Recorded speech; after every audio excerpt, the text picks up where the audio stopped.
Hey guys, it's DC and welcome to the Soap Sanctuary where all soap lovers are welcome, guys. This is my top 5 soap opera affairs storylines. The crazy thing is I haven't done a top 5 video in so long. And the thing is sometimes I'll have these concepts in my mind, my brain from a year ago, but until I can actually get it to visually conceptualize, that's when you guys now actually see. Now it's kind of formulated in my head, now it's here.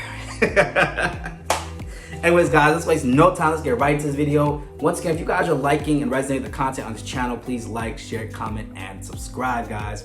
Let's go right into it, guys, with number 5 with Maureen Bauer from Guiding Light. Now, Maureen was next in line to be the matriarch for the Bauers, right? You didn't have Sharita Bauer anymore, right? The Bauers were gone. Bert was gone. All these people in the Bauer family were gone, right? And she was married to Ed. And the thing about it is that Maureen was really that confidant for a lot of people in town. She was next in line to be that woman. But this is what happens. Maureen stumbles upon a letter from Lillian to Ed while she was undergoing, discovering the fact that she had cancer. And Maureen even encouraged them to even be closer together, those two. Unbeknownst to her what was actually really going on. Coming in at number 5, my top 5 soap opera affair storylines is Maureen Bauer on Guiding Light. Take a look. I knew you loved him. I think I even knew before you did. And do you want to hear something really nuts? I thought it was sweet. Because never in 10 million years did I think you would do anything about it, or that he would either. Maureen, there's nothing I can say when I stand here now and I look back and I think of you. Don't insult either one of us by saying to me that you ever gave me one thought. Please, just understand I was crazy then, Maureen. I thought that I was probably going to die from the cancer. I'm not trying to make an excuse to you. Don't.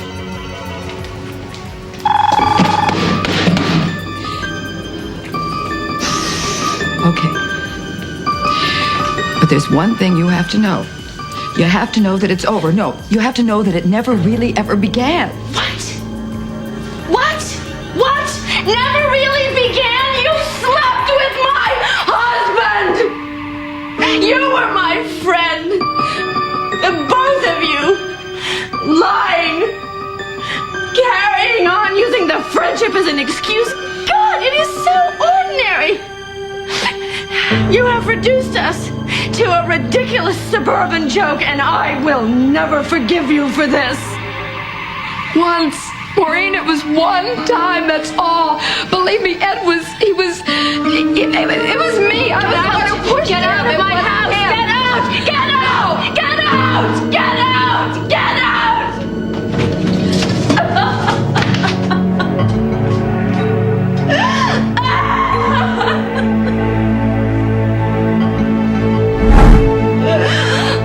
Now, shortly after that moment, Maureen's death on Guiding Light was soon to follow after that. And that definitely changed the face of Guiding Light and all the cannabis for sure, because like I said, she was a matriarchal figure for the Bauers, and not only that, she was a confidant for a lot of people in town. I mean, she was a confidant for people like Roger Thorpe, out of all people, right? So not having her around, it definitely changed things. The Bauer family was never the same after they killed her off. And Ed Bauer, to me, was just not strong enough to hold the Bauer family together as a patriarchal figure. I just never saw it, personally speaking. I never could see that in him. I mean, Michelle was left without a mother. So many things changed at that point. I am happy the writers never really put Ed and Lillian together at that point. I think in the long run, he ended up with Holly, right? But the devastation that Maureen felt, especially since her and Ed had just found their way back to each other after Ed had pretty much put Holly back again on ice. And that was the thing, is that, you know, when a man really wants you, he will show you he wants you. And I felt like Maureen was doing everything that she could as his wife, right? But I don't think that Ed truly wanted her. I think Ed appreciated what she brought, but that's not what he wanted. He wanted the spice, he wanted the zhuzh. I think in some ways he liked the drama. That's why he liked Holly. She was full of the drama, right? But I felt like in a sense that he was appreciative of Maureen, and he loved her, but I don't know necessarily in a way that a husband should love a wife. You know, I don't know if it's necessarily that way. And I felt like, you know, when a man wants you, he'll let it be known. But you also have to keep him wanting. You have to keep him guessing. I'm not saying Maureen didn't do that. This is not her fault. But I felt like in a lot of ways she made things way too easy for Ed at times. That's how I felt personally watching Guiding Light. And I've seen past clips around that time, that storyline. I feel like she made things too easy for him sometimes. You know? She never made him feel like she could be lost until she died. And I think Ed felt a little bit of regret, but he moved on shortly afterwards, so it just makes one wonder, you know? And you felt that impact on the canvas. But anyways, guys, moving on to number 4 of my top 5 soap opera affair storylines is Drucilla and Malcolm on The Young and the Restless. Now, Drucilla Winters is a pivotal character in YNR whose absence we still feel to this day, in my opinion. I don't feel like the Winters family has been, well, Winters, Hastings, Johnson, Barber clan has been the same since Drucilla left, right? Now, in this storyline, Drucilla's coming to terms, well, her and her daughter come to terms with understanding the fact that her daughter, Lily's biological father, is her brother-in-law, Malcolm Winters. Take a look. But I'm home, honey. You had no idea what I had to deal with today. Woo! So your brother called. He's gonna be studying over at the coffee house. Daddy's running late, so guess what? You're gonna help Mommy with supper. And I don't want to hear all about those classes you're gonna be taking, okay? That can wait. Excuse me? That can wait. I want to talk to you about my father. Oh, honey, if this is about Daddy taking you to school, try to understand. Papa's only trying to protect his little girl. I know he is. I'm not talking about him. I'm talking about my real father, Malcolm.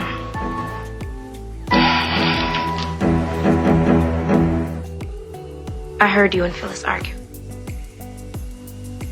Oh, she's crazy, okay? You can't, she doesn't know what she's talking about. She doesn't. It sound like she did to me. Honey, she's always trying to get my goat with a pack of lies. Stop it. How dare you try and blame Phyllis for what you've done? Can't you stop pretending just for once? Admit it. Right now, admit it to me that you have been lying over and over again. Honey, I don't know what you're talking about, first of all, but I just want to say this, that whatever I have done, honey, is for you and your father, everything. 1 second. Can't you just stop lying?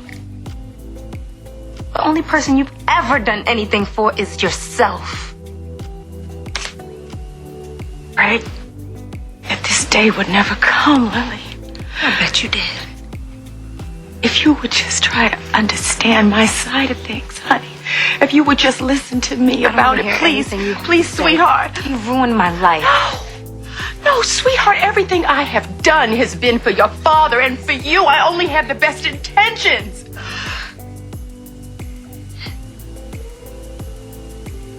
Tell me, Mommy. How many times have you said, Lily? It's not your intent that matters. It's what you do that counts.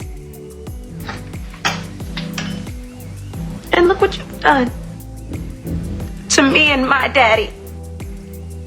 I can't believe you. How could you do this to us? Did you really think you would get away with it?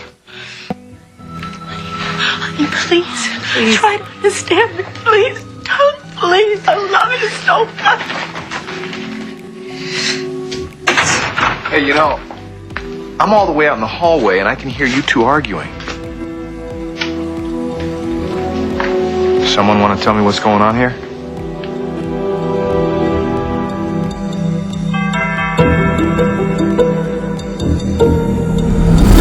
So now you can see that the halo effect has been disintegrated when it comes to regards to Drucilla, right? Because what I mean by that is Lily is no longer seeing Drucilla for how she wants to see her mother. She's seeing her mother for exactly who she is. The halo effect is when you're seeing someone as like this angelic figure. You are attributing all these qualities to the person, and a good portion of them might not even exist in that person.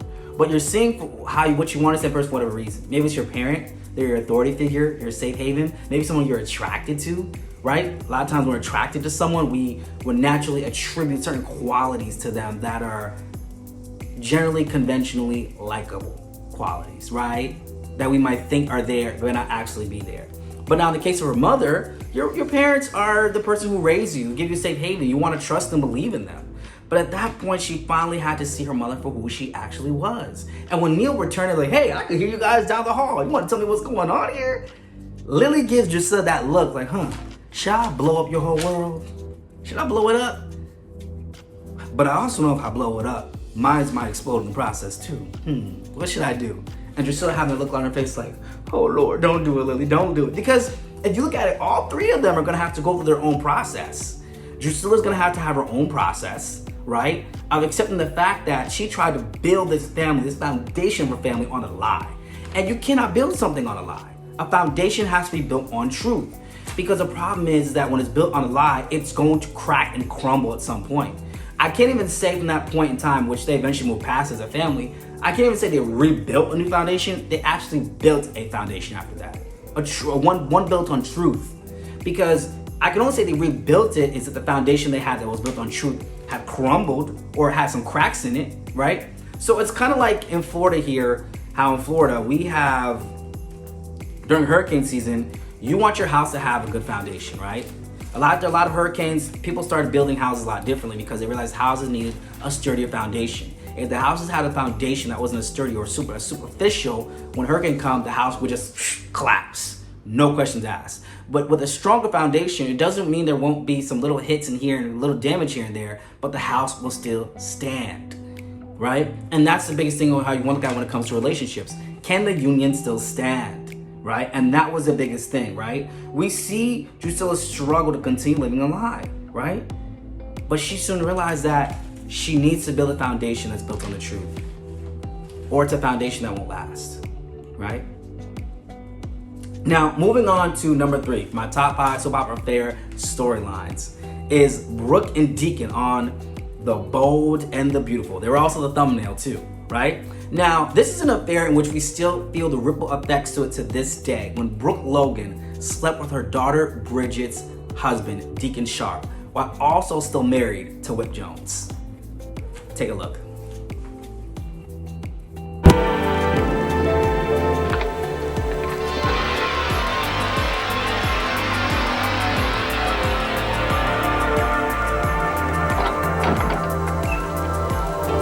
Somebody was at the door.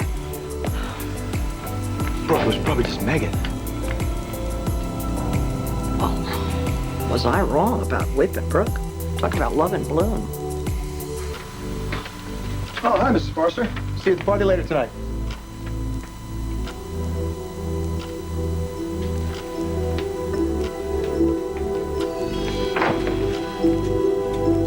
Brooke! Brooke, open up. I want to talk to you. Brooke! Stephanie, what in the hell Who were you in here with? You can't just barge in here like I that. saw you in here kissing someone. Who was it?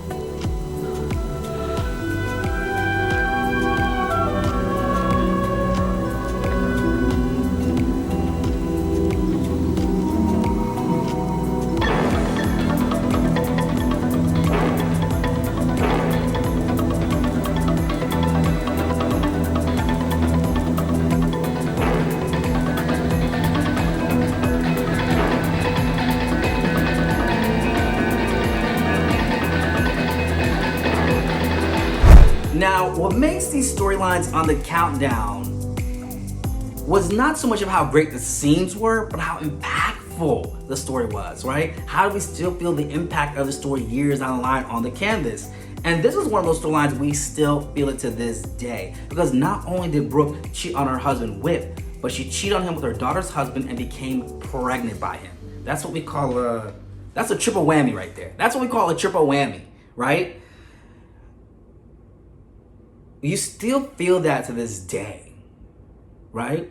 And something I noticed is that Stephanie always seemed to be able to find Brooke in these situations. It's almost like Brooke unconsciously became this person for Stephanie, so Stephanie can always find it, you know? In the beginning, Stephanie was able to intimidate Brooke. But then Brooke said, no, I'm that chick. I'm going to remember who I am. And then it's almost like it gave Stephanie a challenge, right? And I will also say that I feel that Stephanie, even though she didn't like Brooke, I always do feel like she genuinely had Brooke's children's best interests at heart. And I think the reason when that stemmed from is because Brooke's eldest children, Rick and Bridget, were Eric's children. And obviously Stephanie loved Eric. And so it's almost as default, she loved his kids too, right? And I felt like she genuinely looked out for their interests. Now, if spiting Brooke came as a bonus of that, she was cool with that too. I'll put that out there. She was cool with that too. But I felt like she looked out for her children's interests more than Brooke did. And it's the same thing when she had Hope and RJ. Stephanie was still looking out for their interests, right? Even though Brooke had nothing to do with Eric, he was Deacon Sharp's, daughter, but Stephanie still cared about those kids. It's almost like she could see the train wreck that was Brooke, but she cared about those children, right? And I think for me, like I said, I think part of it is because she know those kids were innocent. They had nothing to do with any of that, right? All right, moving on the countdown. For my top 5 soap opera affair storylines is number 2, Babe and Josh on All My Children. Now, Babe and JR were Pine Valley's toxic super couple. We know you had Todd and Blair from A Life to Live, Sonny and Carly from General Hospital, EJ and Sam from Days of Our Lives. The list goes on with the toxic super couples, and Babe and JR were one of them, right? Now, here's the thing. Outcast Josh Madden comes to town. He falls in love with JR's wife, Babe, and the affair shocks JR for the long haul. Coming in at number 2 is Babe and Josh on All My Children. Take a look.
Now, Babe and Josh's affair was wrong. It caused the camaraderie in the Chandler mansion to be eviscerated and to die down.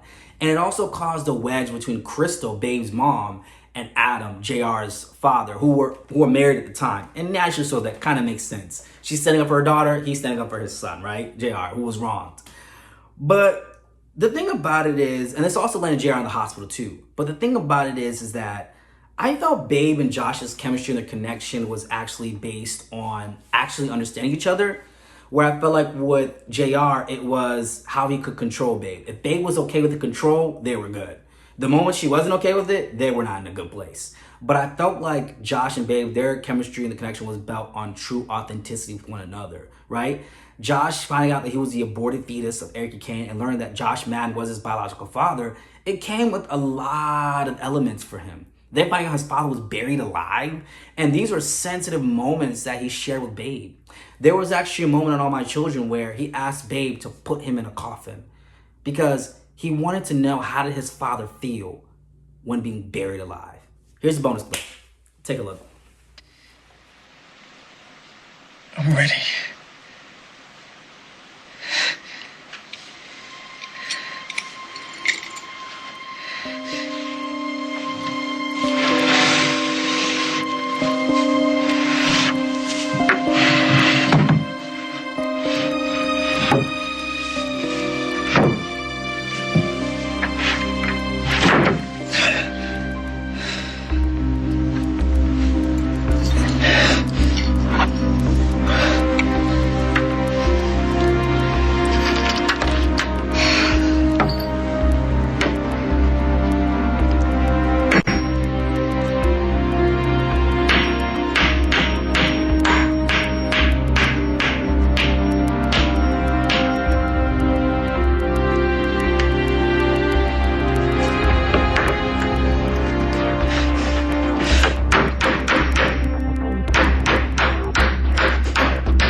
one more.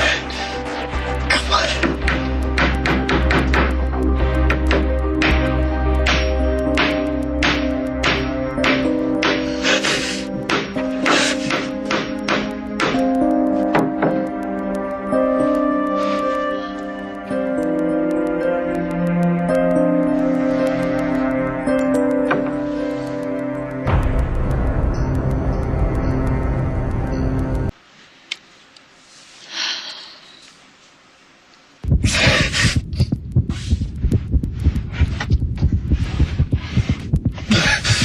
Babe, I can't breathe. Get it off. Open it up. It's okay. I'm here. I'm right here. I'm gonna get you out, okay? Hold on. I'm suffocating. Babe, I can't breathe. Open it up. I can't breathe. There's no air. There's no air in here. I'm sorry. Open it up. Get it off. Open it up. Breathe, Josh. I'm coming. Just breathe. Okay. It's okay. You're okay. I'm right here. Okay. Come here. Come here. You didn't deserve that, babe. No one deserved that. I did love him. I loved him. Even though Greg Madden was not the most perfect person in all of Pine Valley, we know that he was an evil doctor, he was still the father that Josh grew up with. And for Josh, he wanted to understand how Greg Madden, the father who raised him, must have felt when being buried alive. When he cried to baby and said, nobody deserves that. Nobody deserves that. Nobody deserves to die like that. You felt that in that scene. Man, that was a scene right there. That was a scene where, this is around the time I first started watching All My Children. I was 12 at the time I first started watching it. And I remember that scene when Greg Madden was in that coffin. I felt for him too. I didn't know what he even did at the time. But when I did find out what he did, it didn't matter. I was like, damn, that was harsh. I mean, that man was buried alive in that Pine Valley Park by Tad Martin. And I felt for him. And the crazy thing is that the man who killed Josh's father was actually Josh's uncle, right? Because Josh was revealed to be Erica's son and also the son of Jeff Martin. And you felt that in that scene. It was raw and it was real. And that's what I loved about All My Children is that they would give you the soap, but they'd also give you another element to understand how it really meant to feel for that person. Because you can see that with Carly on Days of Our Lives, and she was buried alive. But All My Children took it to another level where Josh was like, I want to know what my dad felt. And Josh was a little bit more of an innocent figure for us to really almost empathize with Greg Madden in a sense, right? And that's what I loved about Josh and the difference with him and JR is that I feel like Josh was willing to do what was right for Babe. He was, when she was supposed to be killed off by the Satin Slayer, but she came back and a couple of people in Pine Valley knew, kept the secret, Josh was one of those people, right? And he could have taunted JR, but he chose not to. He wanted to do what's best for Babe, even though she always pushed him away, but he loved her. He really loved her. And he was willing to love her to the point of even if them not being together, was it for her best interest? That's true love, guys. That's true love. All right, guys. Anyways, moving on to number 1 is Karen Wolek from One Life to Live. Now, Karen was a bit of a bad girl on soaps, and she tried in many ways to get out of her way, right? Now, her ex-lover, Marco Dane, came to town, blackmailing her into prostitution. And now when this man dies, Vicky is being charged with it. And it's a bit of a sticky situation. And Vicky soon knows the truth, that Karen was blackmailed into the prostitution. And of course, that was shortly after she married her distant cousin, Larry Wolek. Now, the storyline wasn't as much as an affair, but it shook up the canvas nonetheless. So coming in at number 1 for the top 5 soap opera affair storylines is Karen Wolek from One Life to Live. Take a look. Soliciting men.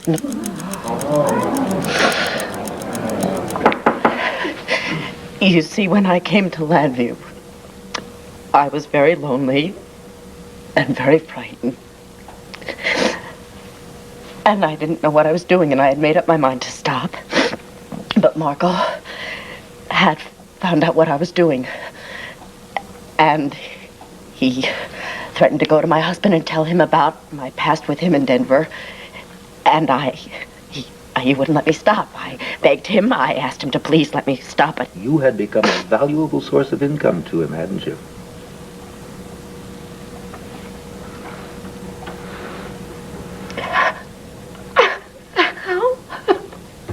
How much more do you want, Mr. Galveston? Haven't I said what everyone wants to hear? What you want everyone to hear? That I am a common hooker like Katrina Carr? That Marco Dane was my pimp? Is that what you want me to say? What do you want from me? You want blood? You want me to say that I'm lower than the lowest piece of scum? You want more filth? You want more slime? You want more names? I'll give you another name. Calvin Huddleston! He was my first John. He was the first in a string of so many men I don't even remember their names. No! No! Are you satisfied?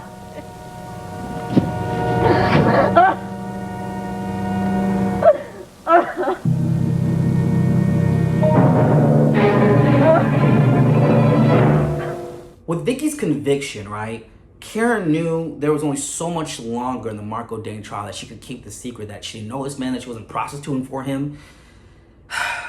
You could see in Vicky's face her heart break for Karen when it was revealed. And the zoom in on her husband's face. And you could tell that look on her husband's face was like that look like, yeah, this marriage is over. There's no way I can say this. I'm gonna bet you when Larry Wolek got home, he probably said to Karen, get your shit and get the fuck out of my house. And honestly, after knowing what his wife did, who could blame him? If I was married to a man that went into prostitution and I didn't meet you as a prostitute, what are we doing? That's not the way I met you. That's not what I signed up for. That's not who I knew you to be. And not only is it violating the sanctity of my marriage with you, but also now I don't know who you are. And you've been like this for a minute. I can't trust you. I can't lay down with you. There's nothing that can happen with us. Right? And that was a turning point for Larry Wolek. And afterwards, Karen still found herself in some more situations, but eventually she married Satan and she left town. Right? Eventually she did.